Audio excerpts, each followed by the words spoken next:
I'm really disappointed. Like, wow. That's a waste of a salsa. Tostitos, there's a new partner in town. Hey everyone, welcome to my channel. Welcome to another video of Juice Hungry and Thirsty. My name's Olivia Janelle, and this is a channel where I share all of my favorite recipes, techniques, and was it worth it reviews. In today's video, I am going to be taste testing all of Trader Joe's salsa. I walked into the store thinking I was gonna come out with 1 can, and I came out with 9. A little bit mind blown and a little overwhelmed on how many salsas that they have, so I'm gonna taste test them today. I love salsa. These ratings are like a little harsh, I know. Get it. In my Was It Worth It reviews, I taste test different foods and beverages, in return letting you know, was it worth it, on a scale of 1 to 10. If you are new to my channel, welcome. If you are a subscriber, welcome back. Honestly, with all of that said, let's just get right to it. For the first salsa, we are going to try the spicy smoky peach salsa. And of course, if you haven't seen my haul on Trader Joe's, I will link it down in the description box below so you'll know that I am trying the cassava chips, and these are really, really good. Listen, honestly, don't know what to expect, but hopefully it's good. I'm not getting too much peach from this. I'm really disappointed. Like, wow, that's a waste of a salsa. Or too much smoky flavor at all. This is really harsh. I'm gonna have to give that one a 2 out of 10. I don't taste any peach, and I definitely don't taste any like smoky flavoring at all. The next salsa is going to be the island salsa. Chunky salsa with mango, pineapple, and red jalapeno peppers. Let's see if it's good or not. Don't let me down, please.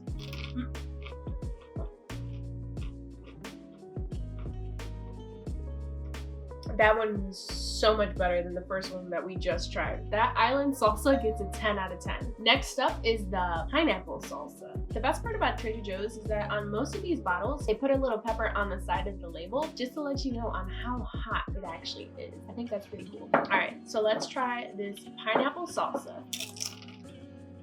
Okay, the fruity ones aren't that great. I might have to give that one a 2 out of 10 too. Maybe it's my taste buds today? I don't know, because I can definitely, is that no. The island one was really good, so it's definitely not my taste buds. Next, we're gonna try the corn and chili tomato-less salsa. This one doesn't have like the little pepper on it, but it says a sweet combination of corn, red peppers, onions, and a touch of heat. So let's try it. That is just so different. Wow. I really like that. The sweet corn. The corn is sweet. The corn, what is that one? There's like a spice. Coriander seed and mustard seed is in here. So I think that that's what, and a little bit of vinegar. Honestly, this is really, really good. I like how Trader Joe's likes to try and please a lot of people. And by doing that, they made a salsa that was tomato-less. So if you don't like tomatoes and you want to eat a salsa or some kind of vegetable combination, they made it. It was really good. I will have to give that one a 9 out of 10. It wasn't perfect, but it was worth it. Next, we're gonna try the Hatch Valley salsa. It is with fired roast hot green chili peppers from Hatch Valley. Now that's pretty cool. So it's sourced within the United States. I think that's amazing. So let's try it.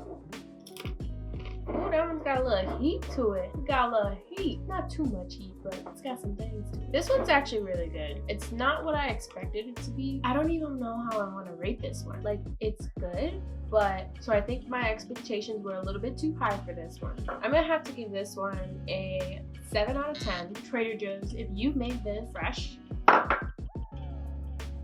like for fresh, you are onto something. In my opinion, I think that this should be served fresh instead of in a jar. My expectations were the tomatillos to be fresh, but they weren't. I've had fresh salsa like this before, and I think that that's why it threw the taste off a little bit for me personally. I mean, it's good, but it's not the best. Let's get to our next salsa, and that is the tomatillo roasted and yellow chili salsa. So hopefully this one's gonna hold the weight on the green. Roasted, it's organic. I think this one's gonna be really good. On the jar, it says that it's good for salsa and it's also good for huevos rancheros or enchiladas. I can see that, most definitely. I agree, only because it is a much thinner salsa and it's not going to be the best for dipping with chips. So the taste is good, it's not the best. I think my expectations were a little bit too high. So I'm going to have to give this one an 8 out of 10. Next, we're going to try the Caviar Cowboy. So corn, black bean, and pepper salsa. We're going to see how this Cowboy Caviar is. That's pretty good. I'm tasting a little smoky flavor and of course a little sweet because of the corn and the black bean and all the little peppers that are in it too. That's really good. If you were to make a huevos rancheros, I would combine that previous salsa that we just had and this caviar combined together. That huevos rancheros is gonna be fire. For the Cowboy salsa, I'm gonna have to give that one a 9 out of 10. That was pretty good. Not completely great, but it was good. Let's get to our next salsa. The next one I'm gonna try is the double roasted salsa. I'm just gonna guess this is just like a regular, so we're gonna try it. You know what? This double roasted salsa is gonna get a 10 out of 10. There's something about it. I'm getting, I don't even know. See, there is milk in it. The way that they blended all these ingredients together to make this, I'm getting like a creamy kind of texture, which is really weird for a salsa, but it's actually pretty good, and I'm not mad at it. I'm not mad. It says that there's some heat in this. I'm not getting that much heat in it compared to, what was it? The green one? So for the next salsa, I'm going to be trying the garlic chipotle salsa. I feel like this is probably gonna be really good. So we're gonna try it. Tostitos. There's a new partner in town. And it's this salsa. That was really good. I think the best part about that salsa is, so they roasted the tomatoes, you can tell, and they left parts of the char into the salsa, and I think that that's what gave it so much of its flavor. This one is really, really good. I definitely recommend. I give this one a 10 out of 10. Now, after tasting all of these salsas, I will be rating these on my top 3. Ooh, this one's gonna be pretty hard. It's a good thing I got 4 chips left. So coming in number 3 is the garlic chipotle salsa.